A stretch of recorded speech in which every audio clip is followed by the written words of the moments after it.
on the needs for sanitary pads and luncheons in their respective schools and dormitories. Then we had a word from our sponsor, Vodacom Tanzania Foundation, Madam Zuena Farah, who spoke about the contributions that Vodacom has been doing in the education sector and the things that they still plan to do, but the need for cooperation among stakeholders to ensure that we improve education in Tanzania. Then we had a word from the chairman of the TENMET board, Ms. Faraja Nyalandu, who spoke a little bit about what TENMET is all about and also spoke a little bit about the theme and what is expected out of this gathering at the end of the day. She then awarded the former president of the United Republic of Tanzania, His Excellency Jakaya Mrisho Kikwete, with an award for his contribution in the education sector, and welcomed him to give a special note of gratitude. So that was the next presentation after that. And in addition to showing where we've come from the era of Nyerere to the current era and the contribution that has been done by his government, His Excellency Jakaya Mrisho Kikwete applauded the efforts that are being done now, especially the way the new curriculum has been approved and the content of the new curriculum and the impact it's going to have in our country.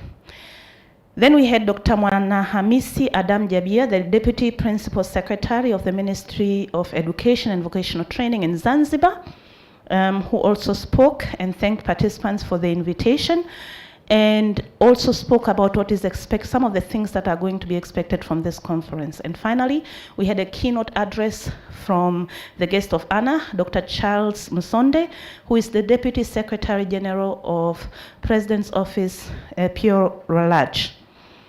Now, some of the key issues that were discussed here, there are a number of initiatives that have been done by the government of the United Republic of Tanzania and other significant stakeholders in improving the quality of education. The following, however, still needs to be done. One, to improve and cope with the fourth industrial revolution. As a nation, it is important to increase the budget of the Ministry of Education, Science and Technology to at least reach 20%. Two, students express their challenges as being lack of dormitories, shortage of toilets, inadequate gender-based education, lack of sanitary pads for female students, child marriages, gender-based violence, and inadequate lunch for students. Three, as a country, it's important to explore how electricity and connectivity can be accessed to the million of students who still lack this service countrywide. Four, technology companies need to work together to eradicate the challenge and revolutionize education in Tanzania. And five, it is important to come up with pedagogical skills that will focus on human-centered learning, skill development, and utilization of the various tools that come with the fourth industrial revolution. And finally, as a continent, we have to come together to seek collective solutions, steer discussions on technology, digital revolution, artificial intelligence, and all forms of advancement to impact our environment. Now, after that, we had a plenary session on reflection on the main conference theme, which is Rethinking Education System for the Fourth Industrial Revolution.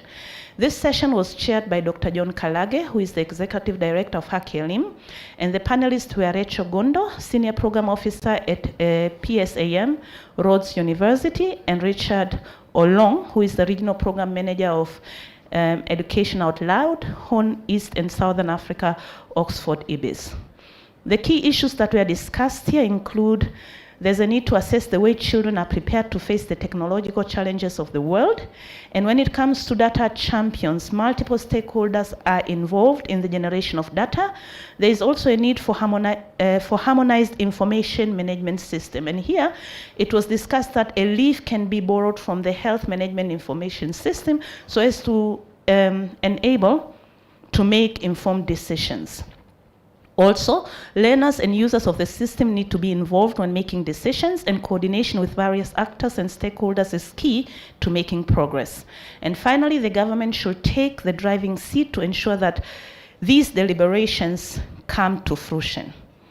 Now, after that, we had a presentation on imagining a more digital inclusive future, the reflection of education training policy and curricula. This session was chaired by Mr. Richards, who is the Executive Director, LYRA in Africa. And it was presented by Professor Makenya Maboko, the Chairperson, National Curriculum Development. And key issues that were discussed include the new curriculum has put into consideration matters pertaining to the fourth industrial revolution. And the new curriculum will have a lot of practical and competence-based activities. The focus of the new curriculum is on science and technology, creativity, critical thinking, innovation, cooperation, communication, and positive attitudes. Now, in order to fully implement the curriculum, teachers need to be upskilled with the use of ICT. Next, we had a presentation on the role of education partners in strengthening basic education systems in Tanzania. This session was chaired by Dr. John Lusingu, Senior Education Advisor, FCDO, and the presenter was Faith Shayo, UNESCO Chair, Educational Development Partners Group. And key issues discussed include the role of development partners is to constantly rethink about the changing dynamics and raising issues. Overpopulated classes, for instance, call for construction of additional classes for a conducive learning environment. And two, it is also important to align with the education sector development plan, which is the roadmap to education system in Tanzania. Finally, there was a presentation on rethinking education system for the fourth industrial revolution that is free from violence against children, a voice from the global south. The chairperson here was Dr. John Kalage, and the presenter was Stella Ayo Odongo, the social policy expert and advocate for social justice. Key issues discussed was it's important to share knowledge, insight, and perspective on the work of preventing violence against children in and through schools to contribute in building a conducive environment. So is there anything that was captured that is not on the recap? Any hands?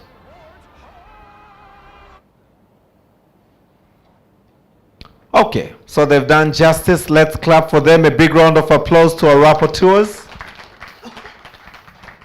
Asante sana. So before I bring Jen Gonzalez, Skills Development Specialist, for the first session, before I bring her to the stage, I would like to invite to the stage the 10-Met coordinator who has an acknowledgement this morning.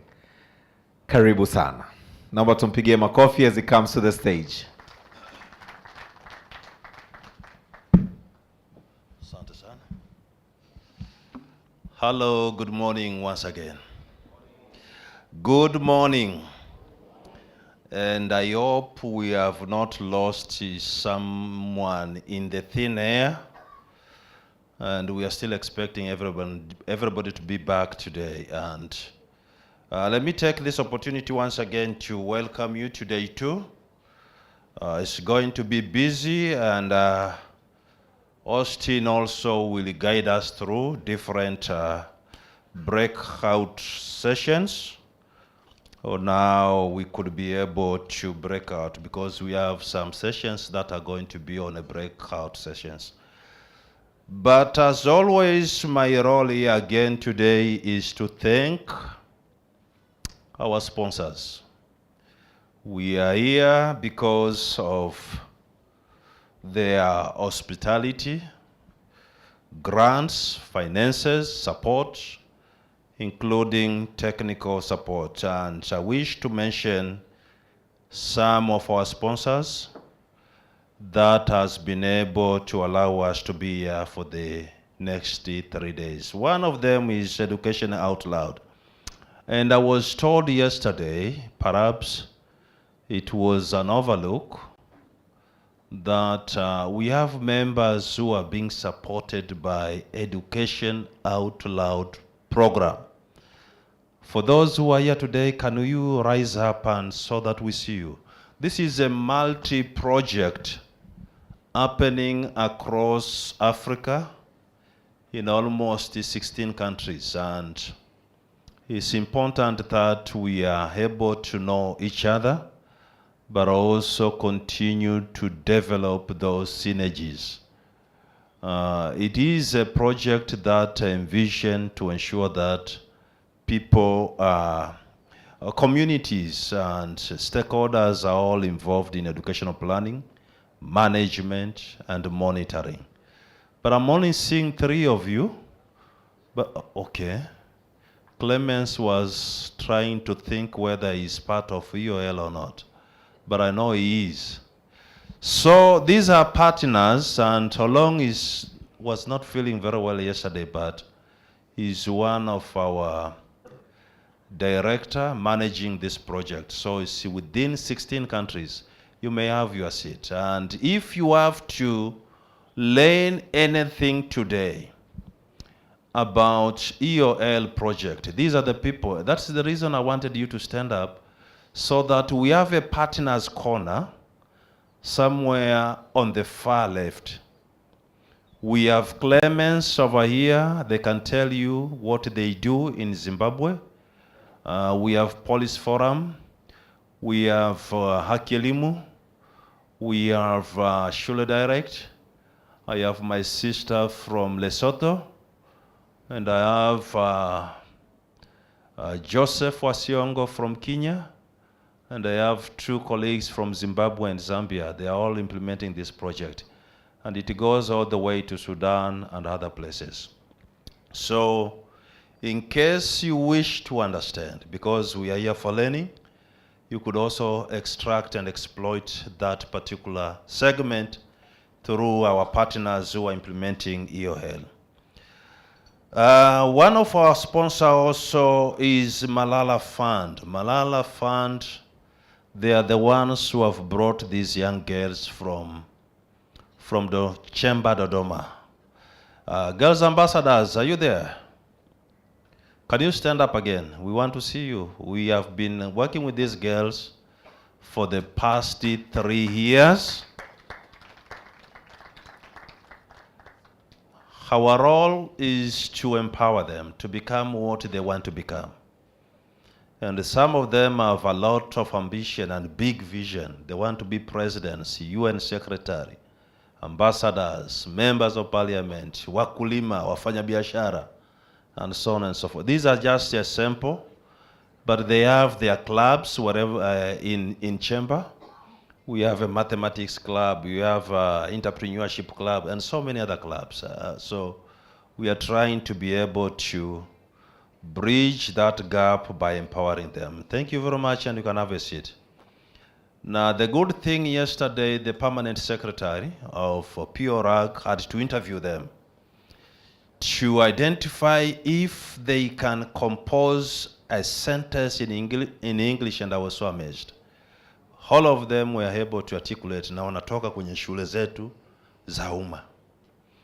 Lakini looking at the reports, exams, zilizotoka juzi, English has only gotten 34% of the pass rate.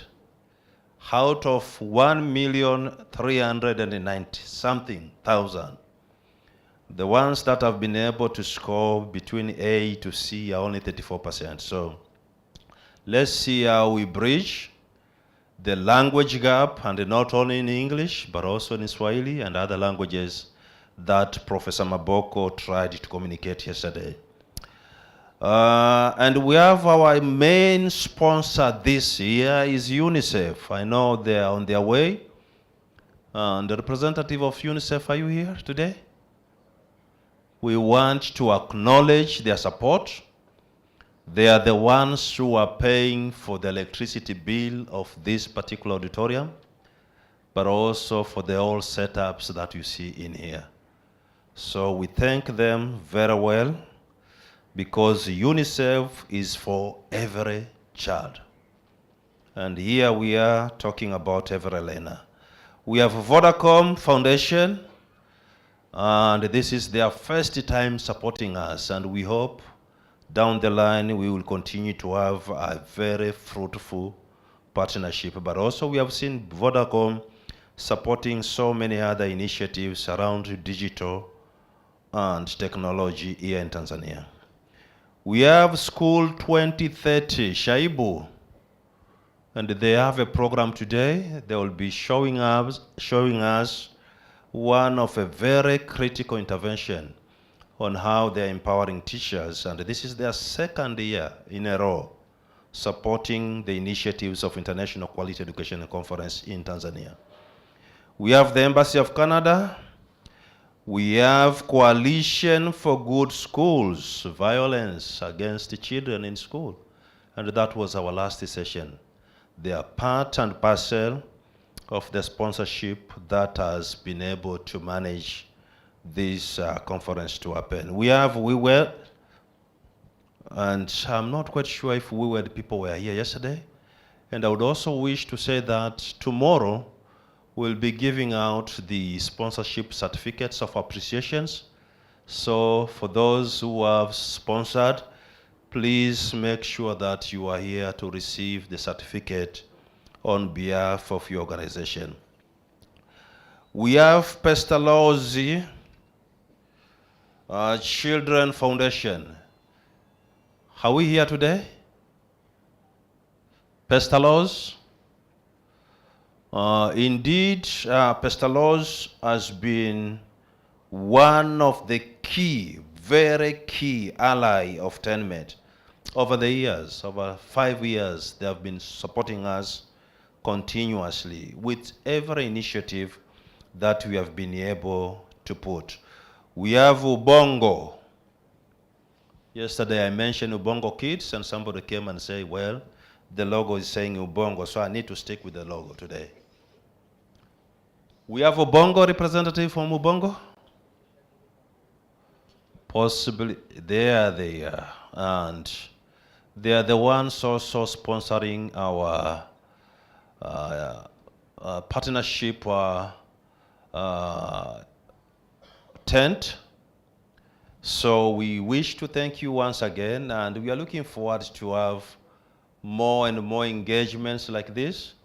And we thank you for the good work you are doing with the kids across the continent. Thank you very much. And lastly in the list, Martha, you would really come here and help me with something. I'm missing my glasses today, so I don't want to read something and I misspell it.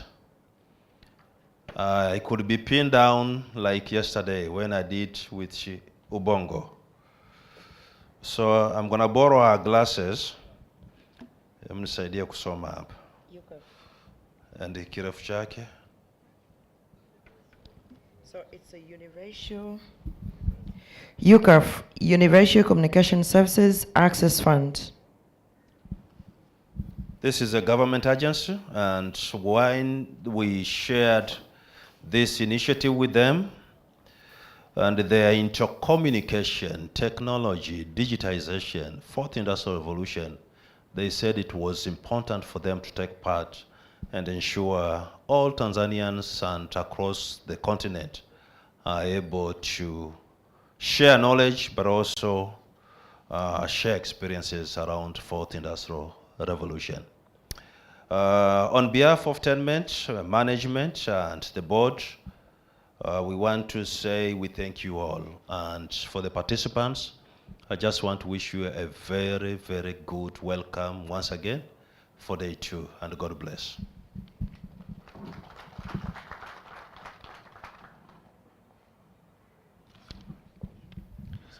Asante sana. A bigger round of applause, ladies and gentlemen. This is the TENMET coordinator, whose vision some of us are sailing on. So thank you so much, Mr. Coordinator. So please, for those of us who are not wearing our badges, it could be our fasting day today. But if you're not planning to fast, please, on your way for when we break for breakfast, for the brunch or any time, please make sure you go and grab your badge, because lunch coupon will only be given to those wearing badges. But again, if you want to fast and put this conference and our ambitions into prayer, you're more than welcome to do that. So I would like to bring to the stage Jane Gonzalez. It's unfortunate I'm lacking a profile, but she will have a minute to give a brief background. She is Skills Development Specialist working for IMED Foundation. She's coming to moderate a very important session, which is going to look onto collaborations between the education institutions and the employers for the practical and relevant skills development. Very important session. Let's give her a round of applause. And she will bring to the stage our panelists. Karibu sana. Can we clap for her, please? Thank you. If there was one person who was clapping for everyone yesterday, it was her. So we need to return a favor. Thank you so much. Karibu, Jane. Good morning, everyone. Good morning. Yeah, my name is Jane Gonsalves, as introduced by our Master of Ceremony, and I work for IMED Foundation as a Skills Development Specialist. I will be moderating this session this morning, and I take this opportunity to welcome the panelists. On the floor, Dr. Kilaza from DIT, please, may you take your seat. And Kennedy, where is Kennedy Roimbiza from Association of Tanzania Employers. And again, we have a student. The beauty of this session, we have a student from Zimbabwe who will be sharing her experience when it comes to market linkage. Mukuli, can you please come and have your seat? So before we start this session this morning, maybe I should start by asking one question. And this is what is our expectation.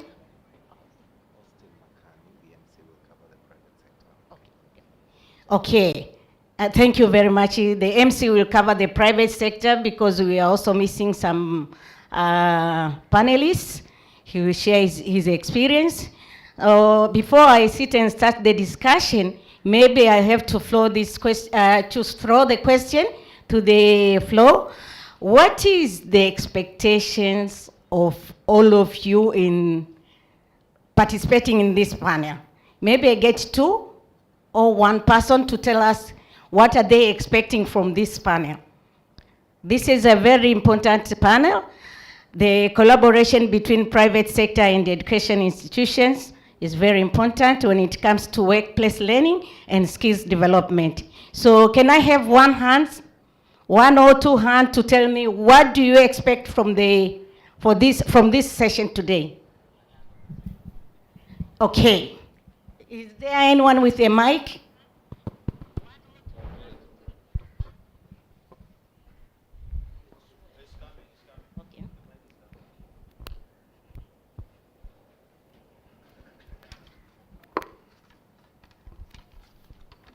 Yes, thank you. One of my expectations from the panelists, I think I will be impressed if I will be able to know the perspective of each panelist on what constitutes a quality education to each of the panelists. Thank you. Thank you. There's another hand here. What do we expect from this session?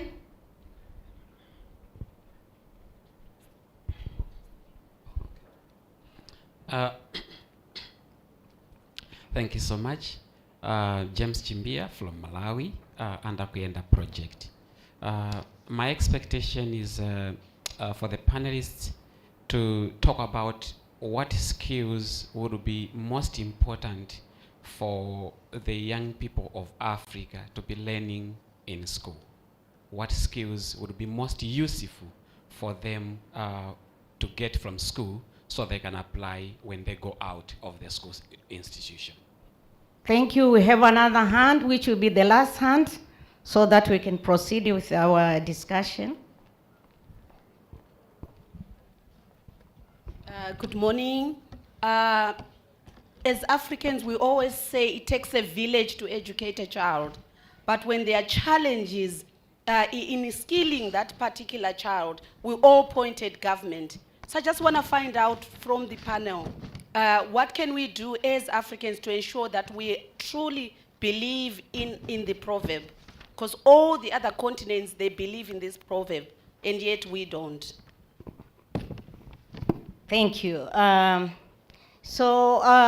welcome you again to participate in this morning session. And our topic today is on collaboration with the market and specifically strengthening the relationship between the industry and the education institutions. So I'll start throwing my question to Dr. Kilaza. I'll give you 1 minute to introduce yourself, and then direct, you'll be responding to my question, and it will be followed up with another question, which you also need to elaborate some information when it comes to AI. So Dr. Kilaza, please, you introduce yourself, and then my question to you before you introduce yourself is, how can education institution adapt to the rapid changing of advancement in technology when it comes to skills development? Can you just explain to us, because I understand where you are coming from, you are the center of excellence when it comes to technical education. So please, can you just tell us, you introduce yourself, and then you just respond to my first question before I throw the second question. Karibu. Okay. Thank you very much for the opportunity. My name is Dr. Kilaza Samson Mwaikono. I'm from Dar es Salaam Institute of Technology, where I serve as a lecturer, but also I'm heading the Department of Science and Laboratory Technology. But also I'm the Vice President of Tanzania Human Genetics Organization, where we push the agenda of using genetic for the diagnosis and treatment of common human genetically related diseases. So in response to your question, how is the education institution to be linked with the industry or the employer? There are so many variables around that question, and I will highlight the first 4 variables that I think are very relevant in this case, and give more explanation later if time is available. The first component we do as a technical institution to address the technological development and the demand of the market or employer is the curriculum. We insist that we are delivering a curriculum which serves the current purpose and, if possible, the future purpose of our community. For instance, it's a requirement of a regulatory body, NACTIVATE, to review curriculum in every 5 years. But however, it's also allowed to do a minor review of the curriculum if there is a demand in the market. And when we do a curriculum, it's not just the institution that sit in a room do the review. We consult several stakeholders. And these stakeholders include employers, the industries, professionals, our graduates, students who are currently doing studies, regulatory bodies, the NACTIVATE, our regulators, they are all involved. We prepare some tools to collect information from all these stakeholders. For instance, we prepare questionnaires, and we seek this information from all representative sample in the country, in the mainland, including Zanzibar. Then after collecting the data, we do the analysis of the data to get the opinion of these stakeholders, and then we prepare the curriculum information report. After that, we hold a stakeholders meeting where we invite all these stakeholders to see whether what we have prepared is relevant to the market, and then they contribute their input. So the curriculum is actually prepared in a manner that it addresses the current challenge that's facing our community, our industry, but also our employer. The other component we do is, because the technology is changing very fast, as a technical institution, we do internal and local collaboration. We collaborate some local institutions, some also foreign institutions. For instance, right now at the DIT, we are collaborating with Chongqing University based in China. With them, we are able to develop a curriculum through an NACTIVATE or regulator, where our student does the first year of civil engineering at DIT, then do the second, third year at Chongqing University in China, then they come for the third year to DIT. So they get that knowledge that probably we don't have facility in Tanzania, but they have that facility in China. They get that skills, and when they come back, they are more equipped than probably if they were to do everything in Tanzania. Again, we have developed another curriculum which is about to start. It's called Sustainable Cities Allied Technology, We know there are so many challenges that are facing developing communities, especially in urban cities like Dar es Salaam. We want to use technology to detect wherever there is any challenge. Assume there is fire somewhere, then the firefighter should easily get that information using the latest technology. We have developed a curriculum with 2 universities in France, where we'll be exchanging our students and also academic staff going to France, and also our students going to France for that matter. Then we get that latest technology, considering that no one university can have all these facilities. And the other component we have, we offer, as a Center of Excellence, we offer some professional courses. You know, a student might graduate with a long program for 3 years. It somehow doesn't make sense to start up with a new program because of the demand of the market, but rather we offer short professional courses that are relevant. For instance, through our Center of Excellence, we offer some short courses like cybersecurity, Internet of Things, blockchain technologies. These are offered within our institution, where our graduates from any of the curriculum that I've been pursuing, if they feel these professions are relevant, they do this for fewer months, maybe 3 months or 6 months, depending on the content of the course. The other thing, we do a tracer study. As an institution, we do a tracer study to see how our graduates are faring in the market. We prepare some questionnaires. This goes to our graduate, but also our employers of our students, but also the community at large. We track to see how are they faring in the market. Are they still in the same professional career line, or they have changed the profession? If they've changed it, why? How do they consider the program if they were to redo it again? Are they able to promote the program to the community or not? What are the challenges these employers are facing? What is the gap they see from our graduate? Then when we get those input, they help us to review the curriculum so that we align with what the market demands, but what technology, and our institution delivers what's relevant at that point in time. The other thing we do, we have a student and a staff exchange program. Our staff goes for internship or attachment to some institution where we see they have the latest technology. They attach it there for 3 months or 6 months so that they get those knowledge, and when they come back to our college, they'll be able to teach those new skills to our student. Briefly, that's how we do. If I get more time, then I'll agree. Thank you for that. Thank you, Doctor. Before you say thank you, I think there is one issue I want to get from you, talking of AI coming up. Do you think it is a threat to our professional students in coming days? What is your comment on that? Thank you. Thank you. Artificial intelligence is not a threat. We have no way. We have to learn it and live with it, because the world is running. We can't afford it just to remain behind. So it's a duty of a technical institution to impart this knowledge to our new generation. Some people, they say maybe there'll be the employment will cut down, but no. When you do that, you'll be more effectively to understand the challenge that the community is facing, but also create a new opportunity of employment. And for that matter, we really need to impart this knowledge to our students rather than shying away, thinking that maybe our job and whatever will be taken away. Thanks. Thank you, Doctor. My second question goes to Kennedy. Kennedy, please take time to introduce yourself, and then you have to just tell us about the existing collaboration between the private sector and education institutions when it comes to skills development. Specifically, when you talk of skills anticipation and the entire skills development initiative in the country. Kenneth, the floor is yours.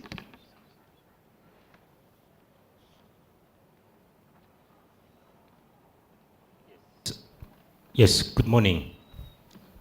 Kennedy Reumbiza, working with the Association of Tanzania Employers as Head of Research and Policy Advocacy. Association of Tanzania Employers is an employer member-based organization that was instituted to represent and protect the interests of employers in Tanzania across 10 economic sectors in this country.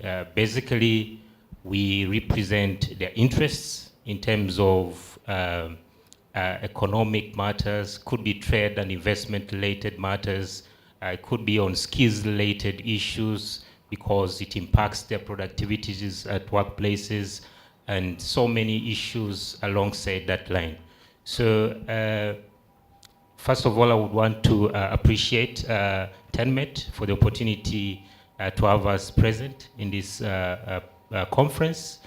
But also, I want to submit our sincere apologies for my CEO, who was supposed to be sitting in this panel, Advocate Susan Domba-Doran, who is apparently has been engaged in some other events. But I hope I'll be able to convey the message that she wanted us to share with you in this conference. So back to the question. Precisely, we've been asked to share our ideas, our perspective on how we can, how collaborations in Tanzania between industries or employers and academic institutions can address or ensure inclusivity, but also achieve the development of skills that are highly needed at the labor market. So tackling this question at first, when I looked at it, I was really glad to see the way it has been posed, because when you scan around to look at the collaboration now between employers and education institutions, you can reach a conclusion that it is not strong. There are some weaknesses in a number of areas. It is minimal in terms of its broadness, robustness, and the way it is being implemented. So having a question that wants us to dig deep to understand how best we can improve that collaboration really is something that I would want to congratulate again the drafters of the question. For researchers, you can agree, once you get your research questions clearly, then you at least 90% towards achieving the intended results. And with this, I again echo and congratulate the team that was behind the drafting. So back to the question. The collaboration between employers and academic institutions is just like any other partnership or linkage that is out there. And it is built on a number of pillars. And if we can get these pillars correct from the beginning, then we can rest assured that the intended results will actually be attained. And one of the issues that, one of the pillars that I'll touch on is the economic question. What do I mean here? Basically what I mean is the mutually beneficial arrangement question. The collaboration should be able to address that kind of an issue. All the partners that are involved in this collaboration should be able to understand what really the benefits accruing from that partnership. They should be in a position to make sense, economic sense out of the collaboration. So if we do not understand each wing's needs in terms of benefits, in terms of needs, then these collaborations, first of all, will not be inclusive, because they will sideline some of the stakeholders that feel they will not accrue any benefits from such collaborations. So one of the issues that I'll be I'm urging us to look at and address is the question of economic aspect. That is, what really am I going to benefit from this collaboration? If we can understand employers' needs in terms of that, in terms of benefits that they want, in terms of outcomes that they're looking at, in terms of objectives and all that, then we can be able to sit down and align their needs and see how best we can achieve them. Again, from the academic institutions' perspective, employers or any other stakeholders also need to sit down and understand what are the benefits that these academic institutions are looking towards. So if all that is aligned, then to my perspective, I can really assure you that these collaborations will be able to attain inclusivity, but also address effectively the aspect of developing future skills that are highly needed in the labor market. For example, what we could actually do in that aspect is the Association of Tanzania Employers has got a number of sectors that sits within the association. It's built upon clusters. You could have a manufacturing cluster, industry, forestry, and fishery cluster. So if we can have engagements with these clusters to understand what really benefits them. What do they want in terms of skills? What do they want in terms of these collaborations? Because at this point in time, these are the guys that are contributing towards skill development through what we call skills development levy, and so many other ways in terms of taxes and so many budgets that they allocate in terms of interventions. So they really want to understand, they really want us to understand their needs, because they already are conveying a lot of investments in skills development. So that is one question, and maybe I'll get back to it to expound it further. The second question is the trust issue. Normally in these collaborations, all parties need to have faith and belief on each of these, on each of the partners. As an employer, I need to be seated there. I need to be assured of the ability of my partner in attaining whatever we agree to achieve. So, and the same could be with the academic institutions. You also want to be assured of the readiness and willingness of the employers to do what you agree to do. So if we also address the question of trust, I'm quite sure these issues of inclusivity, but also attaining the intended goal of developing competent and skilled youth will be something that we can really achieve. And lastly, in terms of issues that we need to look at, is the facilitative environment. It's the legal and regulatory framework that may facilitate this collaboration to exist. And here, particularly, I'll be touching on the role of the government and some other institutions that are in a position to facilitate these collaborations. We have a number of sectoral ministries, we have authorities, and the government in its existence to lay down a legal and regulatory framework that can really bring these different stakeholders to collaborate and achieve the intended goals. And here you could talk about policies, you could talk about strategies, you could talk about fiscal and non-fiscal incentives, or financial and financial incentives that can really matter to all these parties. As I said earlier, employers are contributing to skills development. They are paying quite a lot. They are paying about 3.5% of their wage bill monthly to skills development. So what kind of incentives can we really institute to make sure employers feel they need to collaborate further beyond what they're doing? And this is where the legal and regulatory framework needs to be further unpacked to see how best we can ensure these collaborations really become effective. So maybe now to wrap it up in terms of, moderator, maybe a minute to wrap it up in terms of what is the way forward now.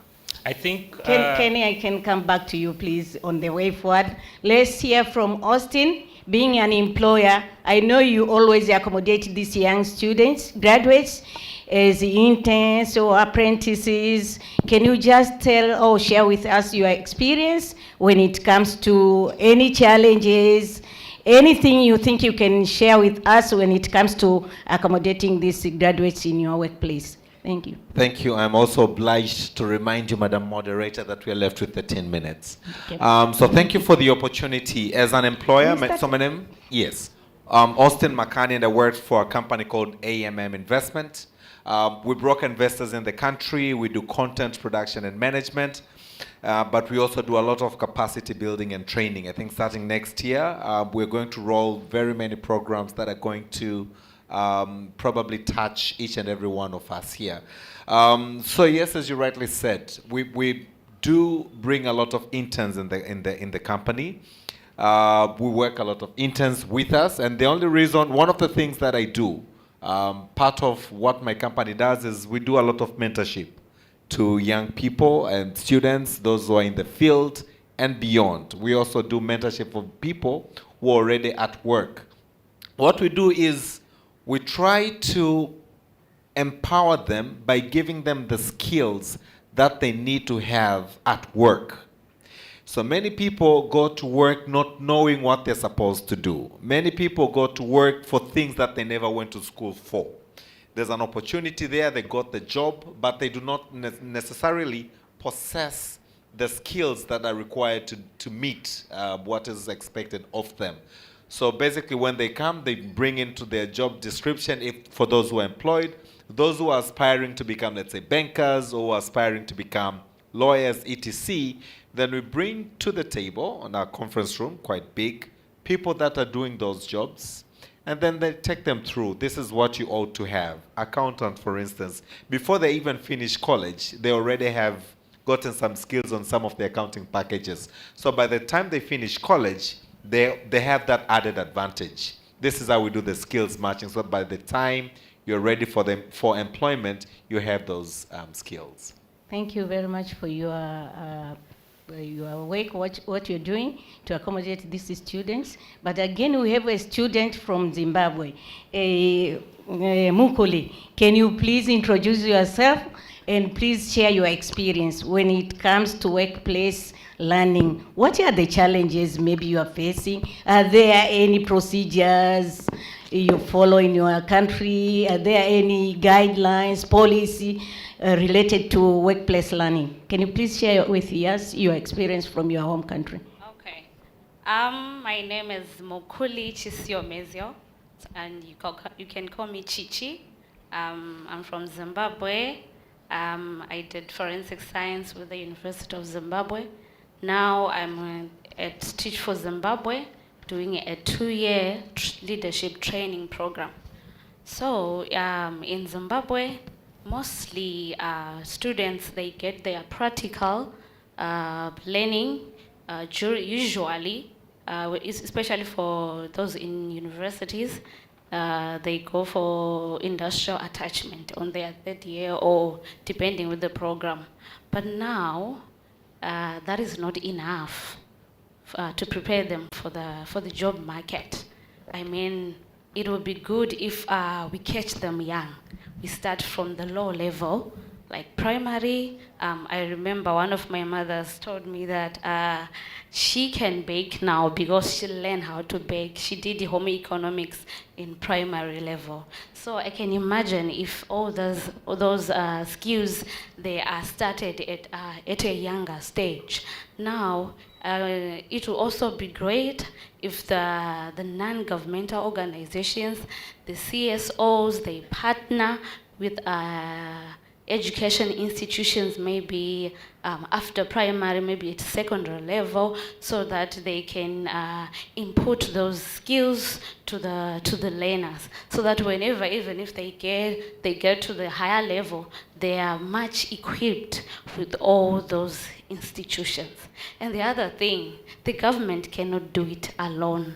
So just like in an African setup, in a family setup whereby you have a mother, you have a dad, grandmother helping out to bring up a child. It has to be like that as well. The government is the father, so he needs the mother, he needs the mother being the CSOs, the non-governmental organization, in helping a student to have those practical skills.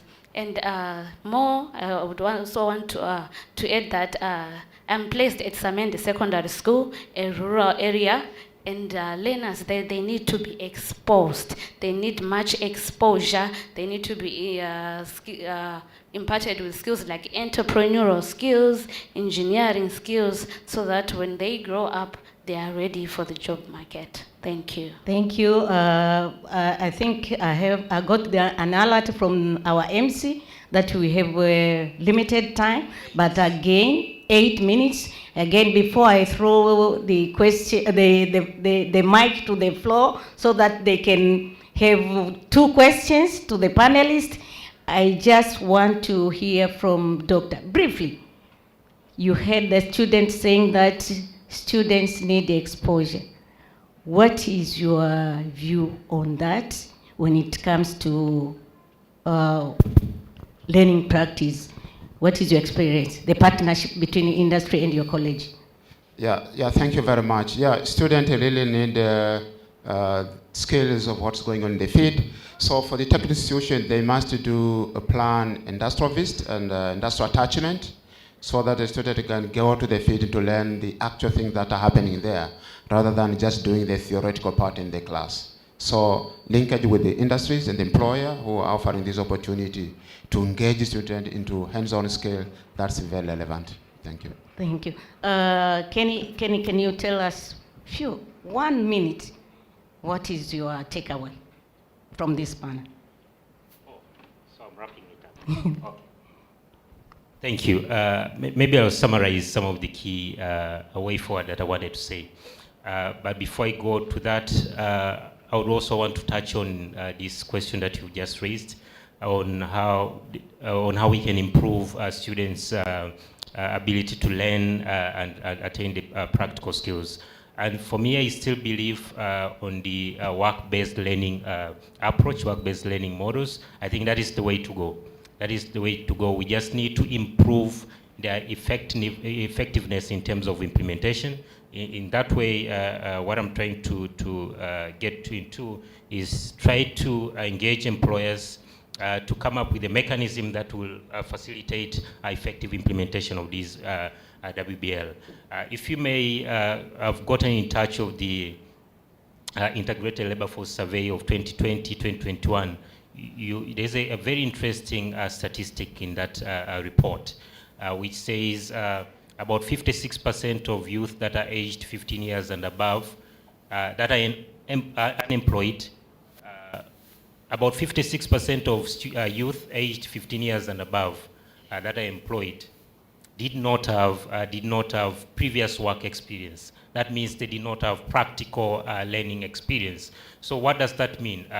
Work-based learning models really improves the probability of one landing to a potential job in a very short period once one goes into the labor market. So we just need to improve them, and we need to engage employers. They are what we call onboarding guidelines that we also has been developing. Onboarding guidelines stipulate what are the procedures, what are the key issues that employers need to orient students on, engage with with academic institutions on, so that at least when a student goes to the workplaces, they know what they're supposed to do, they achieve what they're supposed to do. The learning outcomes are really clear to the employers, but also to the students. So I just wanted to touch on that. And clearly back to the question that I was supposed to answer, it is on the aspect of what I was saying earlier on the 3 questions. We just need to dialogue.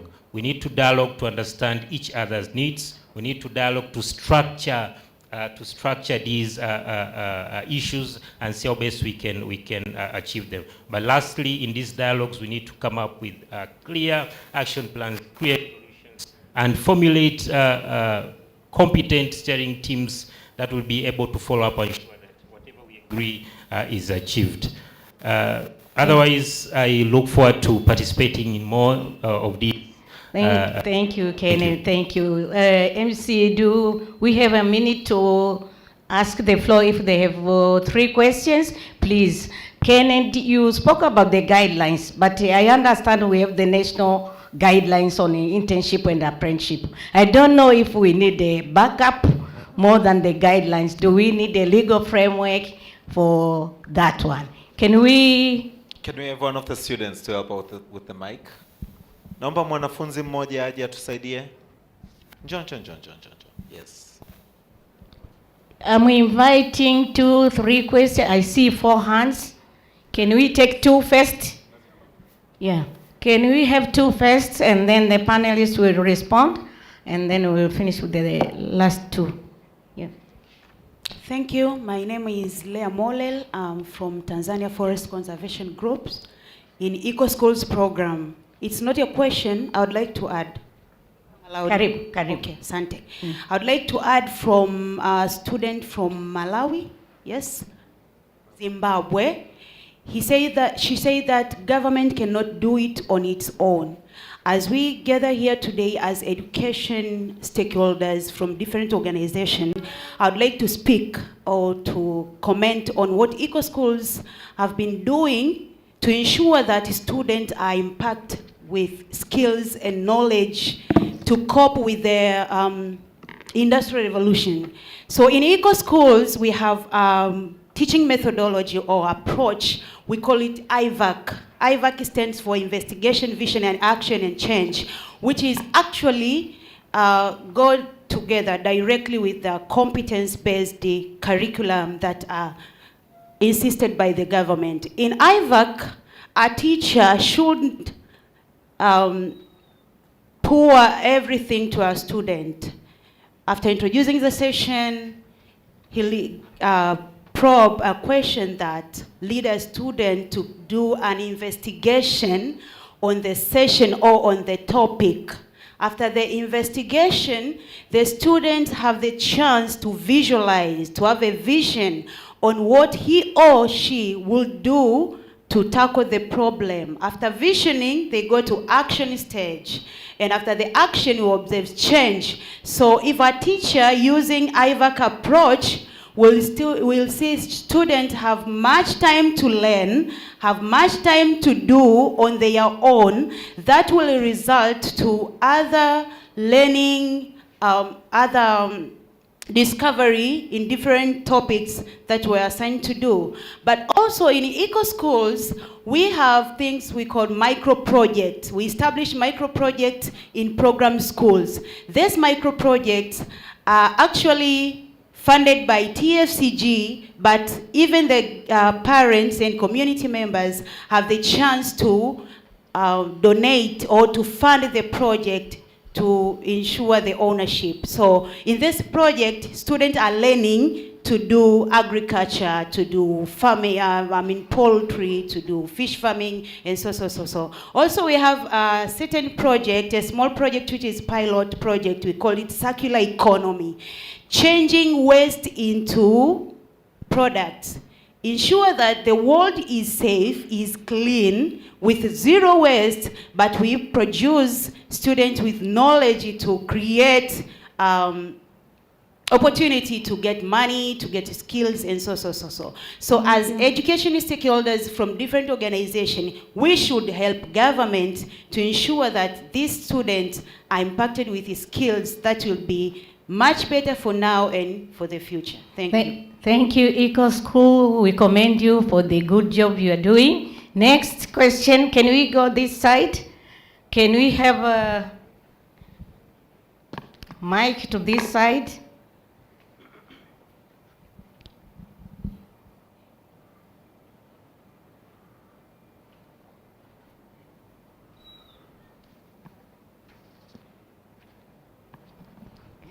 Thank you very much, and thanks to the panelists. My question and comment goes to our overall moderator. Thank you so much for sharing with us the experiences and the practical reality. I like the fact that you are giving the students the actual exposure. And that is the ideal. That is what we should all be doing. But what happens in reality is that we all open our offices to interns, and what do? We make them messengers, we make them receptionists, we make them to take phone calls. Rarely do we invest time in building these skills. So how can we, as this group that is here, take a lesson and a leaf from you to ensure that even when you take in that young person to learn, do not just dump them at the reception. I can assure you many of us drop them at the reception. They're always there to answer phone calls, and then they're going to address letters. That is the best to do. And yet, these are people we need to skill with the spaces, in the spaces and the work that they're supposed to do. But I want to appreciate that. Thank you. Thank you. Can you give the mic to the one behind you, and then we'll finalize with you, Professor. Please. Can we take a second one?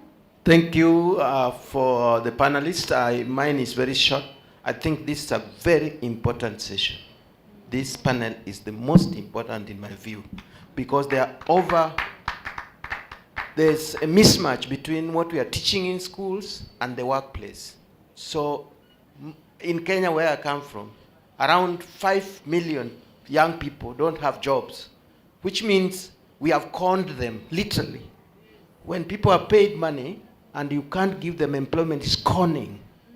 So it's extremely important that we find some connection between the employers, and I'm happy that we have employers representative there, and then we have the teachers' unions here. That we have a connection between every university and a workplace, so that when the children come from the university, they go where they were interned. And my colleague has talked about problems of internship. Internship is another conship where students are taken there, they are conned for 1 year and then thrown out. So we want a situation where you did your internship, when you finish, you go and work there. Thank you. Thank you. Can we go back to Makani? Austin, you are the one who asked the first question. Oh, okay. We can take the third one. We can take the third one, please. Thank you very much. I have two very short questions. The first one is, I can see that there's a lot of emphasis on technical skills, what I call work skills. If you read the literature around the world, there's a lot of emphasis on 21st century skills, such as the ones we talked about yesterday, critical and creative thinking and flexibility. And I know that one of the panelists talked about people come to do a job that they didn't study for. Do they just need the technical skills in Tanzania, or are we like the rest of the world where we need some of these 21st century skills as well? And how do we make sure that these are actually taught? They are now in the syllabus, as Professor Makoka said yesterday. How do we make sure that these are actually developed? And how can the employers help to do this? The second thing, having worked with young people for a long time, they have suggested to me that one of the degree courses should be a course in experience. Since every job that they apply for needs 343 years of experience first. And this is connected to the internship issue as well. You know, the government, I think, if I'm right, has a levy which all employers have to pay with regard to employment. Can we not have a levy which is related to ensuring that people get an internship, which then leads to jobs, or enables them to get experience so that they can apply for these jobs which require 343 years of experience? Thank you. Austin, can you just respond to one question which was directed to you? Thank you very much. Prior to answering, allow me to just give, again, me example. And Tenmet can attest to that. When they called me to do the briefing for this event, I'd gone with my son.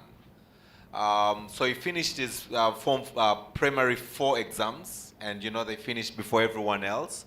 So he had like a month of holiday, he's still on holiday. So the first week after he finished, I took him to a library.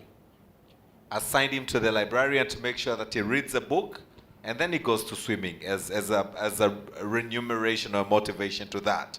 The following week, I assigned him to a garage. He's 9 years old, I put him to my friend's garage. Bring that oil, open that, bring that spanner, do that. For 2 weeks. Okay? This boy was just too excited. And I told him, the food you eat, I want him to eat that food. Mamantilie food, street vendors food. Eat that, just, live that life. As I'm talking to you yesterday, he started going to Don Bosco Vocational Center to just know how to connect wires, get shocked a little bit, electricity, this and that. Okay? So oftentimes, I'm answering now to your question, oftentimes when we receive interns or when we receive students coming into our offices, we do not spend time to knowing what exactly they want to achieve in life. So my advice would be then discuss the requirement. You're coming here as an HR intern. As an HR, you ought to know 1, 2, 3, 4. And then assign the time that they spend with you onto those. Like make those goals.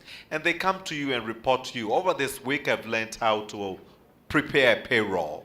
I've learned how to this, so that by the time they finish the internship period, they've acquired some skills, even if it's an introduction.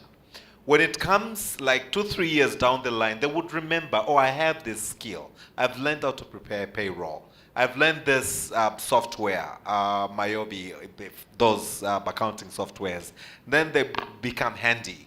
So when they submit their CVs, and I really don't I encourage that. You know, I like people can just, you know, go ahead and self-employ or create employment. When they come to submit their CVs, at least they stand out, saying on top of, you know, my grades, I also have experience in preparing payrolls, and then they become competitive. Thank you. Kenneth, can you just respond to Professor? He was asking about do we need both hands-on skills and 21st industrial skills? How can you just respond to that based on that you are a representative from the Employers Association? What is your comment on that? What do you get from employers? I do understand that they do complain about the other part of soft skills. What is your observation on that? That is a nice one.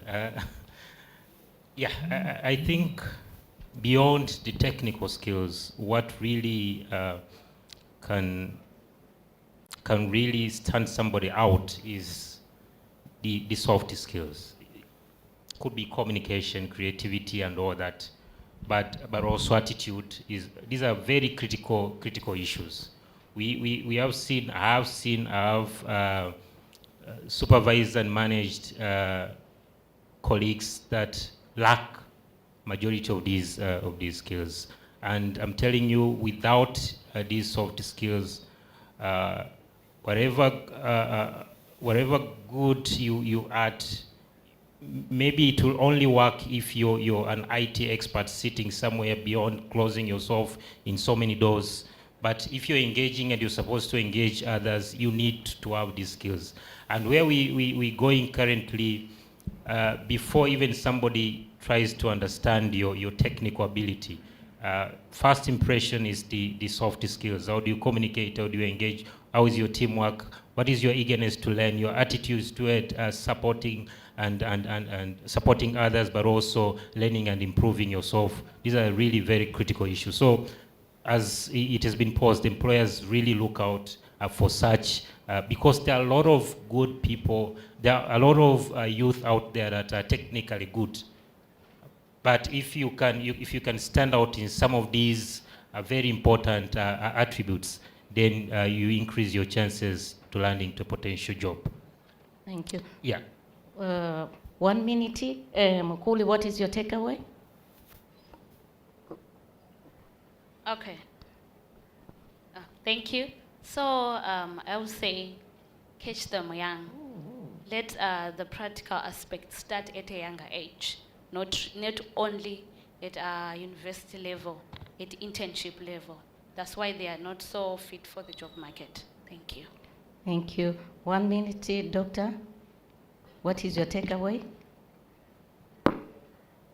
Yeah, thank you. Yeah, so technical skill and skill are relevant because that's what's needed in the market. So at our institution, what we do, we impart soft skill by engaging our student into group assignment, but professional lecturers where we invite experts from different industries to do a seminar on institution. In a way, they impart what is needed in the market.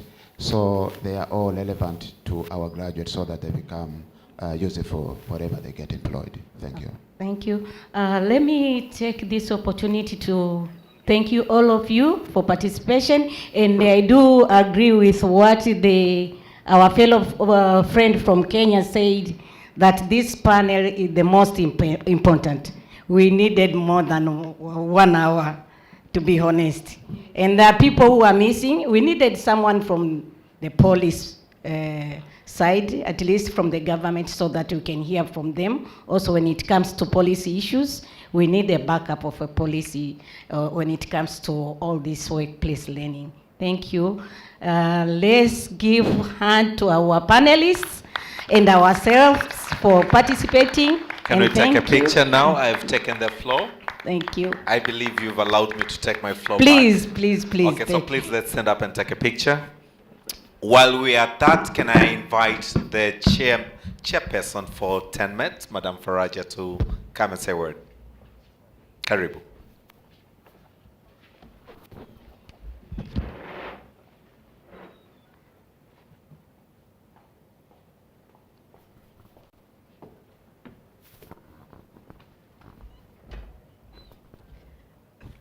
Thank you, Austin.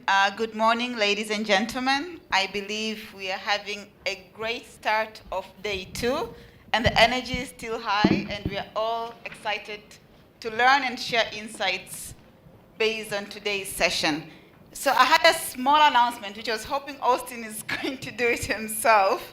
But we will be having office hours. If you're interested in meeting and knowing particular projects or particular organizations, you'll be able to meet them at the Partners Lounge, which is just outside on the left-hand side. So if you step outside, there is a lounge on the left-hand side, and the partners who are available to meet you this morning.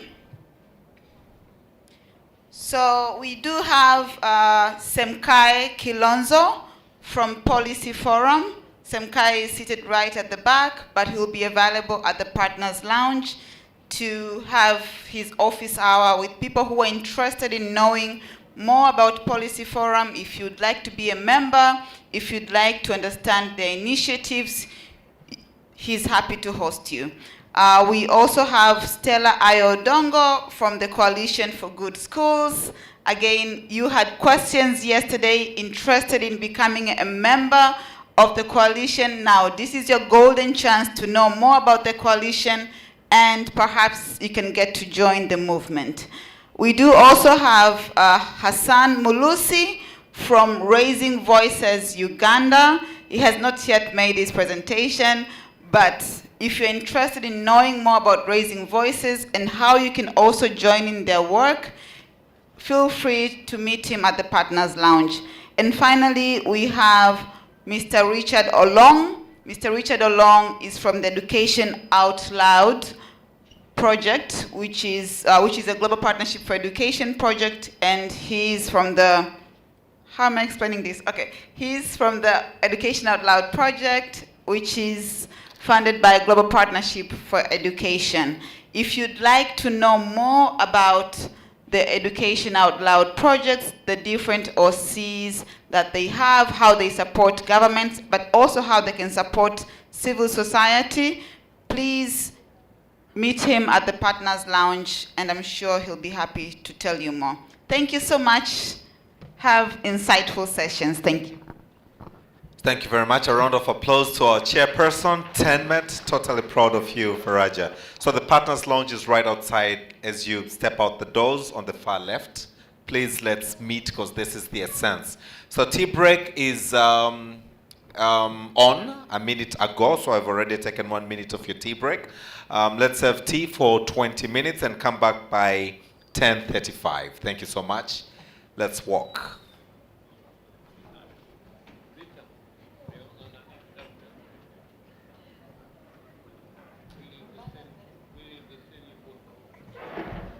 Kamziki kidogo.